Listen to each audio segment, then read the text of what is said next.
Bəzən insan bütün gücüyle özünü izah etmeye çalışır. Düşünür ki, biraz da danışsa, biraz da səbr etsə, qarşı tərəf onu anlayacaq. Ama elə insanlar var ki, onlar sizi anlamak için yox, öz haqlı olduqlarını sübut etmək üçün dinləyirlər. Belə insanlarla mübahisənin sonu olmur. Nə qədər izah etsəniz də, nə qədər güzəştə getsəniz də, günün sonunda yine günahkar siz çıxacaqsınız. Çünkü onlar həqiqəti görmək istədikləri kimi görür, işitmək istədikləri kimi eşidirlər. Bir vaxtdan sonra anlayırsınız ki, hər kəsə özünüzü anlatmaq məcburiyyətində deyilsiniz.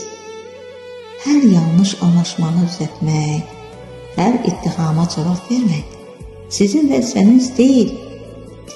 Bəzən ən böyük rahatlıq susmaqda, ən doğru qərar isə uzaqlaşmaqdadır. Çünki insanın dincliyi haqlı olduğunu sübut etməkdən daha qiymətlidir. Qoy hər kəs öz düşündüyü həqiqətlə yanaşsın.